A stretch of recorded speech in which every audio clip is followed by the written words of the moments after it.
Ona guys akarara munhu wacho. Atizi ngatingoburuka tungonawo. Uri kuburuka mota evhani green. Una mota. Asi ndomuntu nditandi wakundichiridzira. But masha hii anikwate.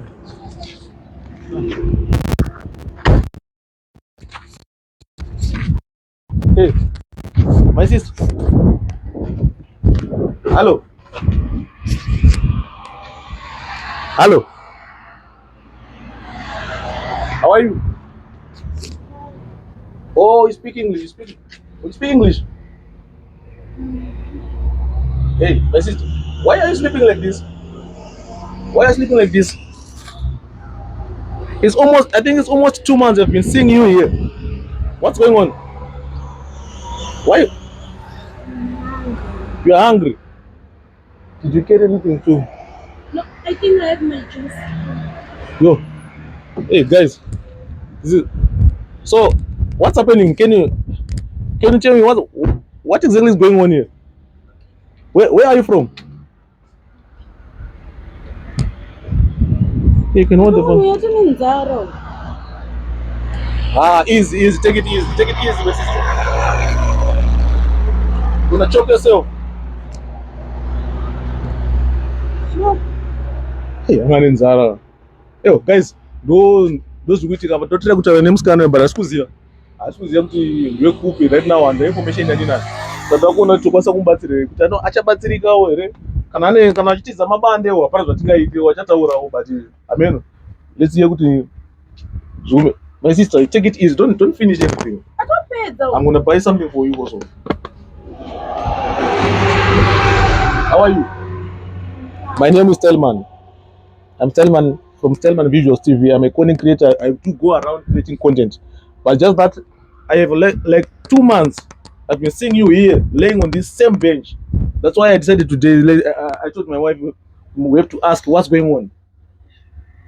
Maybe you need help or you don't. I don't know. Maybe do you need help? Can we help you with something? First of all, where are you from? I'm from Zimbabwe. From Zimbabwe. Oh. So, do you speak Shona or? Yes, I do. You speak Shona? Okay, so Unonza? My name is Muka. Guys, at least I'm relieved. Actually, over Zimbabwe, I know Muka, but let me dig deeper. I don't know. So, what's going on? Say, Murugara Mungori Panapa. Then almost 2 months. And it depends upon what you do because you need to teach now. Kune farm uku. But it's chin. Saka sikuzi yati mune mchiti pana because 3 months, 2 months pana mjinji kuone pana. Last month ndakafura ndakakuona. Then this month also ndakuona foot. Muri pa same position. Saka ndisikuzwisisa manje kuti ari makusena kada so chiti. Ndakadzingwa nasisi wangu, ndagara nasisi wangu ku Woodstock. Woodstock? Ndanyatogara. Ndagara ku Woodstock? Ndagara ku Woodstock nasisi wangu. But right now, how come kuba ku Woodstock? Right now, this one is Botlare Road. Tiri Stellenbosch. Kuba ku Woodstock. Waka chichi chakanyatsoitika kuti dzimwe rasiso. Kama nasisi wangu ndakaenda vachitoda kunditsvagira basa ndichibva kumusha ndine certificate rangu recaregiver. Mana undiudza kuti vanogara nemukomana wavo. Saka ndakasvika ikoko ndakagara navo 2 weeks. Zvakanaka tichitsvagirana basa. Ubva vazoya nemukomana wavo. First day mukomana wavo ndobva anditi pakanaka. Ndobva ndavaudza bva nditi ari kutamba newe.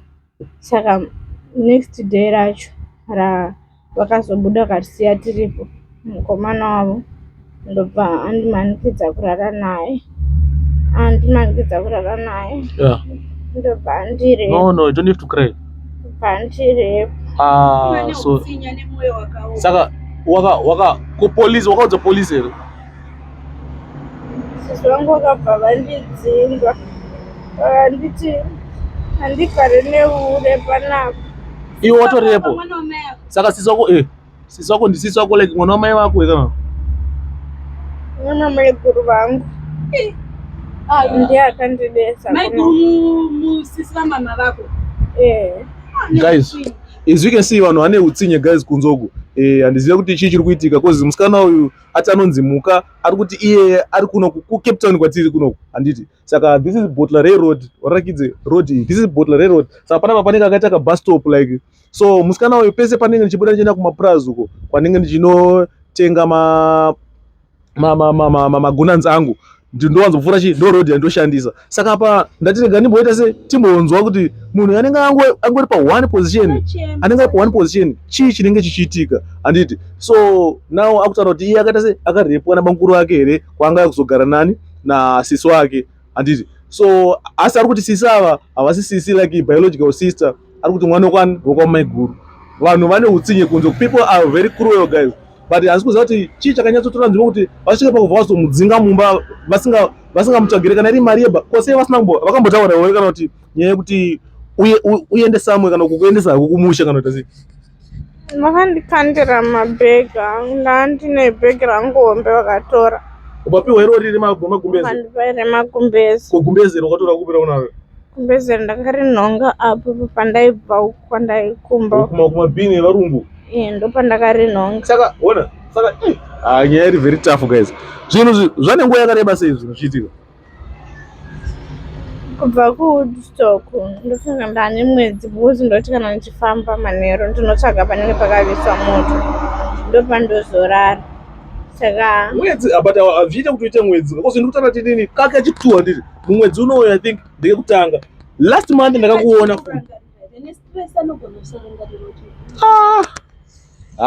but nguva yacho ikuratidza kuti yareba. Nguva yacho ikuratidza kuti yareba. Saka manje pakurara unorara kupi? Unongorara papo?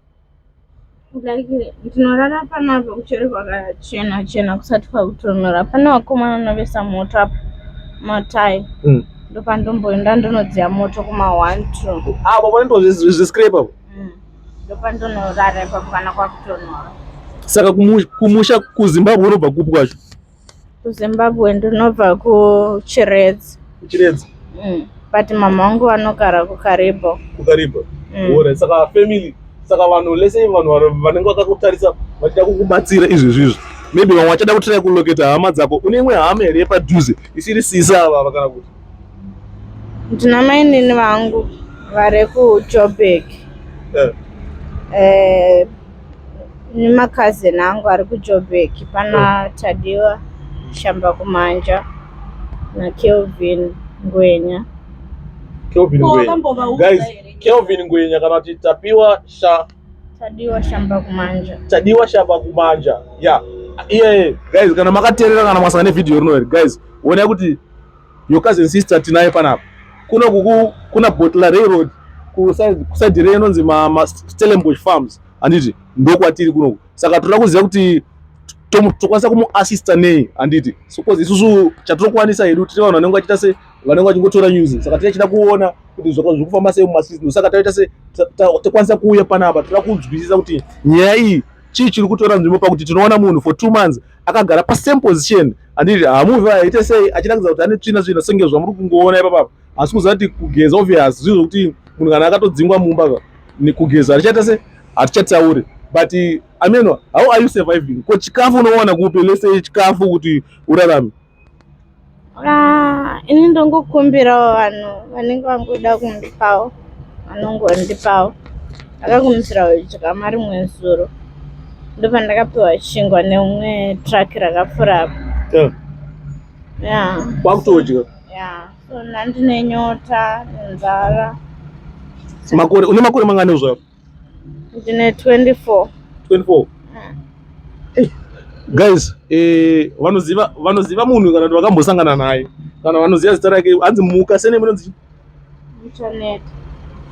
Anonzi Muka Muchaneta ndo senemu yake handiti. Saka mimi kana pana anozivawo nezve vanobva atanobva kuKaribo atanobva kuchiredzi but atazokaripa ndekuna mai vake, saka vanokwanisa kuziva kuti vangakwanisa kuloketa hama dzemunhu kwayo. Chokumbirawo guys, muite sei, mutibatsirewo, but for now inini zvandakuita I think zvinhu zviri wise guys, kuti munhu handiti ndangomuona panapa ndiri but mwoyo wangu ukurwadza handiti kuti ndiite sei. Mukadzi wangu angati ngatisiye because sometimes zviri risky kutora vanhu, because sometimes mumwe anenge ari mbavha akatiza mabande but rega nditokubvunza izvezvizvi, but sister hamuna kumbotiza, hamuna kuita mabande here because vanhu vakawanda vamwe vanenge vachiita madrugs, vachirova ngoma, vachiita sei, then kana vaba mudzimba vanenge vanenge vachichengetwa vanopedzisira manje vakubuda imomo vauya kune vanhu vachitaura kuti ndakadzingwa, ndakaita sei, ivo varivo vanenge vasingabatsirike. Chii ndo kumubatsira tokwanisa kumubatsira nditi kuitira kuti tikwanise kutsvaga hama dzake ari mumba medu, asi togona kutanga taenda kupolisi tanoona kuti hana kesi ana here kana kuti kutsvagirwa, kuti vanhu vemazuva zvakunetsa mumwe anogona ane nyaya. Unomutrasta sei manje apa kumba isoshandisa 2 rooms chete? Ndomukumbirira panesi anogona kurara nemwana wamai vaivaiwa panesi. Sister, hamuna zvipande here, hamuna kuvhura zvipande here, yatotaurira because apa isu tadecide nemwoyo wedu takudaita sei, tada kubatsirawo kuti at least pamwe tokwanisa kukupai pekurara handiti nepekugeza, then tichiona kuti pana chakwanisa kukubatsiraiwo here hamina kuti kudzokera kuZimbabwe here kana kuti hansi kuziva pfungwa dzenyu mukandidzokera kuZimbabwe munobvuma here, plus zvipande hamuna kutiza zvipande here. Mhosva yandinayo ini ndeyekungoti ndakarara nemukomana wavo future akandiforza. Ore ayo iyo haisi mhosva yevanhu varatosungwa kozi dai kuri kuti mukutonyatsotoziva chaipo paanonyatsogara chaipo taikwanisa ta sei, taikwanisa kutokondatsa vamwe vanokwanisa kuita sei kuti vabatsire panyaya iyoyi handiti. So inini apa ndichaziva vanhu vakati vada kukubatsira, chaunofunga kuti uda kubatsirwa nacho inyaya chii chekuti chaunoti mukandibatsira neichichi because apa tatasana nezvinhu tu kuti pekugara pari kunetsa, hapana pekugara handiti ufuchi kunoku kuti vanhu vabatsire, vamwe vanokwanisa kubatsira since tichaposta nyaya pasocial media pamwe pachaona mumwe achaita sei achabatsira, but tada kuziva kuti chamunoda kubatsirwa nacho chii imimi zviri kwamuri, kuti muda kubatsirwa kudzokera kuZimbabwe here kana kuti muda kugara kuno mubatsirwa, maybe pamwe vachakubatsirawo nebasa kana kuti hameno chava chakubatsira maybe handisi kuziva pekugara kana basa kana kudzokera kuZimbabwe notengerwa tikiti, handisi kuziva. Ndoda basa because ndakatomitiswawo ndine mwana wangu ari kuZimbabwe wandakasiya ikoko nagogo, saka ndikuda kuti anenge afunga kundibatsirawo ngaandibatsire nebasa rekuti ndoshanda ndowana mari ndozoenda kuZimbabwe ndine chandakabata mumaoko. But let's say basa ranetsa kuwanika, are you willing kudzokera yenyu kuZimbabwe, munhu akakutengera tiketi kana kuti akakuofai kuti ndikupai transport handi kuZimbabwe, are you willing? But ndane almost 1 year ndiri kunoko ndisina basa, kungodzokera kumba semaoko. Kudzokera kumba but 1 year saka kana muchiti 1 year mukuti imimi saka mutaura kuti nasisi wenyu makatombogara mese zvokenguva refu kusvika zvokudzinga nazo. Ndaimboshanda kustay in, saka murungu wangu akazongonditi mazana hana mari ndobva ndisisa basa. Asi nasisa maitowirirana chaizvo?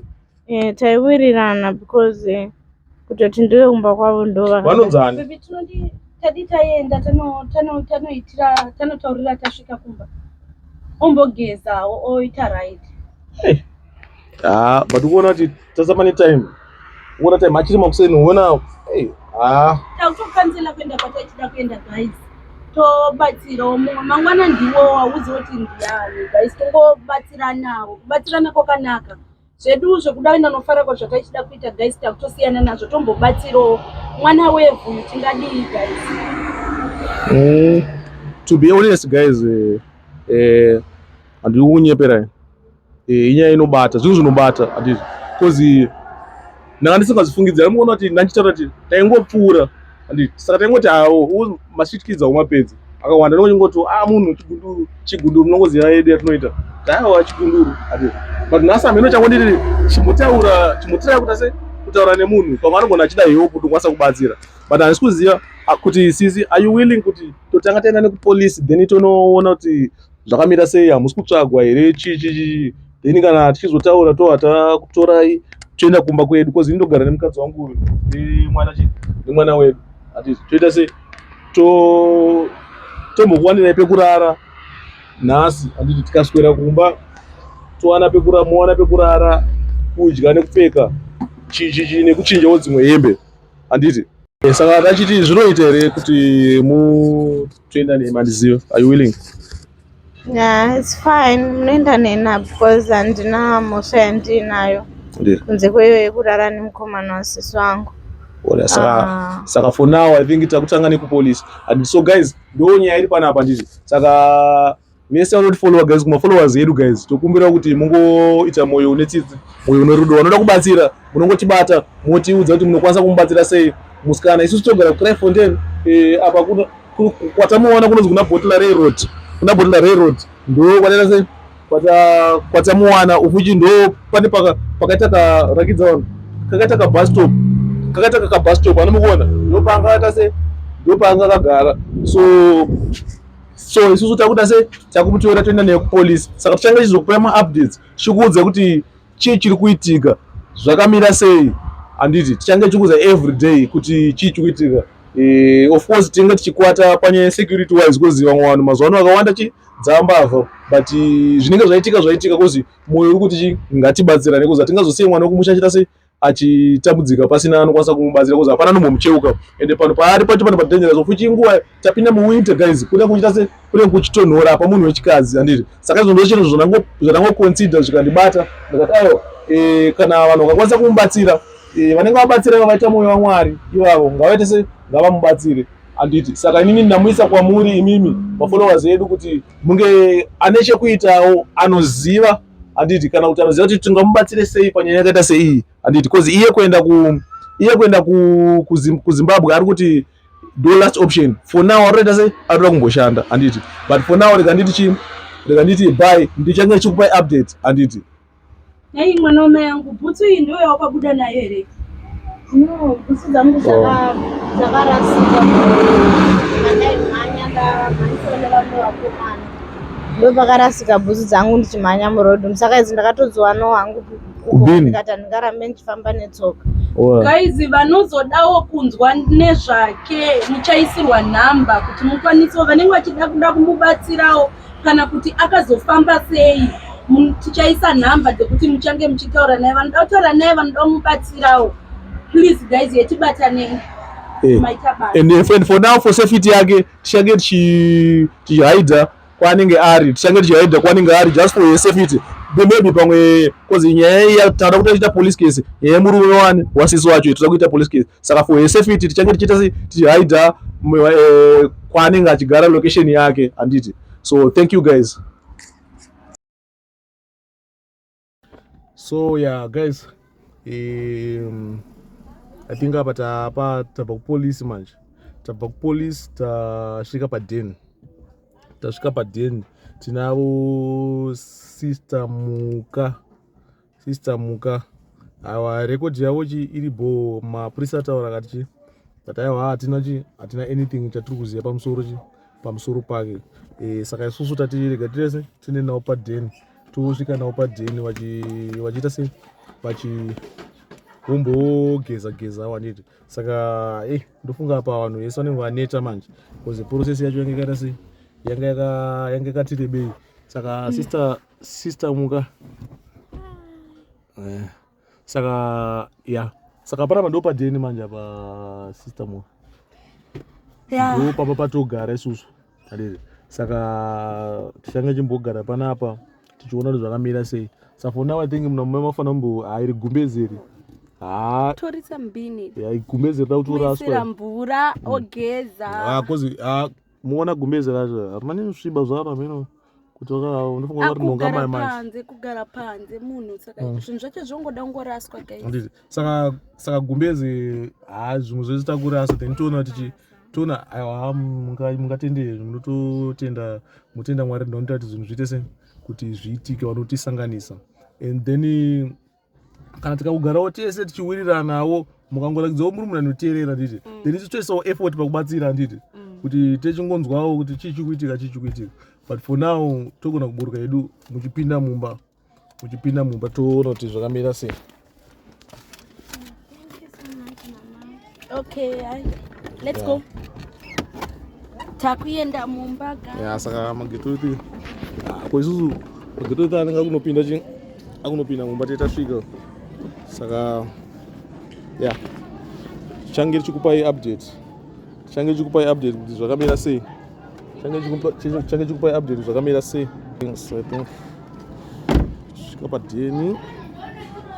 Svika padeni I think mabhega mune makutoita motorasa kubini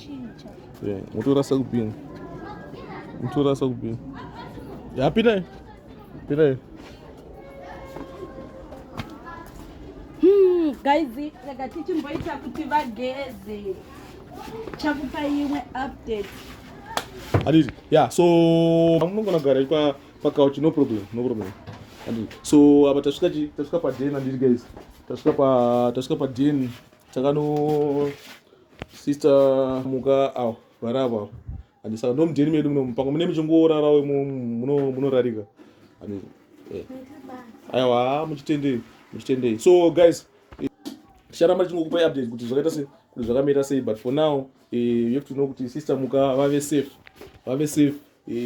saka tichange tichingokupai update kuti tapapi anditi saka vanonga chida kubatsira musa hesitate anditi munongotibata mwamatudza kuti Stellman tiri kubatsira chi sister muka mwamatudza zvamunoda kubatsira nazvo anditi zvishoma izvozvo hapana chinhu chinonzi ichi chidiki pakubatsira as long waita nemoyo wakanaka but I think nyaya yacho mungoiona kuti inyaya yakaita sei inyaya yakaoma guys maZimbabwe guys ngatisadaro because it's not easy kuti munhu asina munhu wanenge achiziva onzi aringotenderera especially mwana Cryfontaine andimaona saka zvokuti kutoona munhu ari mupenyuka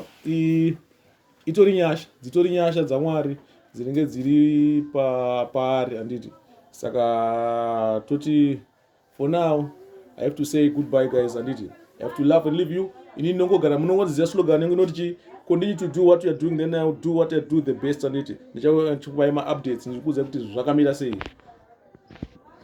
Mamuka sei guys, ini tauya paShoprite nemusikana ari apa uyu wamakaona nezuro tichimuposta pavidhiyo nezuro patakamutora tauya kuzombomutsvagirawo hembe dzekupfeka mumashopu atinongotarisawo akachipa pane vakasenda mari tinongokutendai makaita henyu nekusenda mari tichiti makaita basa guys takumboenda munomutsvagirawo hembe kune vaya vari kuvhunza kuti ichokwadi here kana kuti masikiti amuri kuita guys haasi masikiti ichokwadi chataitaura nezuro ichokwadi ichende guys haasi mafaniza tingatambe nemafaniza akadai guys saka nemusikana takumboenda kunoita sei kunomutsvagira hembe musikana ari kufara.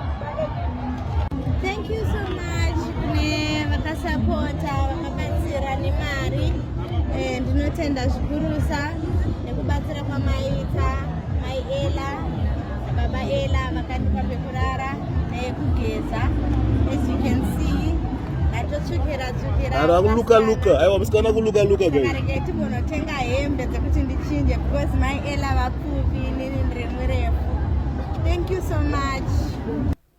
Good afternoon guys, welcome to our vlog. Anditi apa tichienda kunotenga hembe dzemusikana nditi tatsvaga shop yakachipa yataziva kuti tikaenda mugoing under tinonowana hembe dzinopfekeka dzakachipa since mari yacho isina kunyanyowanda zvayo but tinotora dzakawanda dzekuti musikana aita apfeka nditi kozi panana mukoma wake vakambota se vakanzwa tsitsi vakati aiwa mwana wekumusha hatamburi tiripo ndikati apa ndanda kudzama ndati aiwa ubate jacket mukadzi wangu kama my wife you can't touch that jacket like you want to wear it ita kuti munhu atese ita kuti musikana atore hembe dzake ega apo manje vanosumudza masina angachibata zvinhu zvefashion ini ndatayo ipedzerana iko ina ndipinde ko yachita aiwa ndinoda kubata mwana unga anondibatsira kusarudza apa ndanda kumutsura ndikati aiwa ko iwe usazonyanya tore zvinhu zvakatsiga nekuti unenge uchida kunzwa katsiga tora test yako anditi saka pangati tora nguva refu sei tora nguva refu chase vachitsvaga. Ndikati but sisi vavo vakarasa mwana, kukanda mwana wamai panze nenyaya yekuti mwana arepwa, mwana akomplaina kwauri, iwo wakukanda mwana wamai panze, wakubhilivha boyfriend zvekudaro, wakusiya apa vari kunhonga hembe idzo panonga hembe idzodzo. Anomaona ndikutaura kuti muita muchikakuita kuti mari yedu imari yakati kozi tosara kuzosara neimwe karifanira kupedza yese. Torai zvinoita kuti musikana adzirwe, musikana aglowe. Anditi apa vanhu vachitora kusvika tati aiwa guys, inini ndakugumira kurekodha panapa, zvimwe zvacho tozoratidza kuti takumba.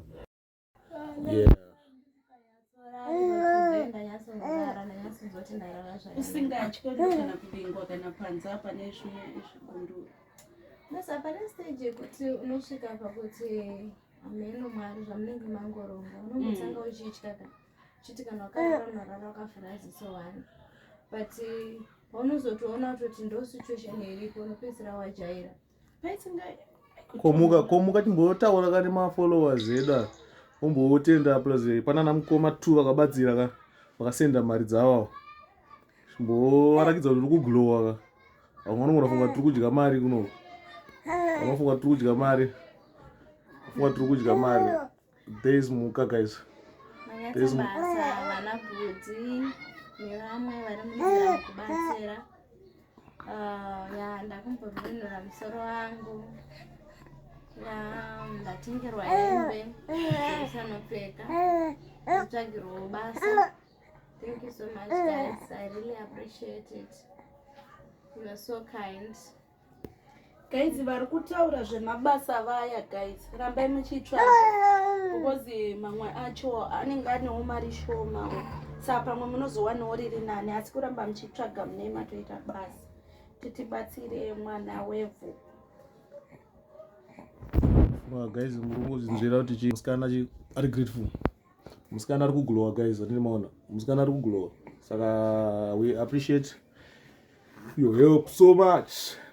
Thank you so much. And aiwa zvinotendwa kunana mukoma watisukwanisa kutaura nemazita, vanonondibata kuinbox watingoona video pekutanga ukatoti chii kuitika apo, but vamwe vakatosvika panzvimbo handiti. But chimwe chiri kuitika guys, mukaona ndichizoignora, pane vamwe mameseji andiri kuzoignora evanhu vanenge vachitiwo varoenda sevada kubatsira, kozi ndofunga ndakakudzai pane nyaya yechi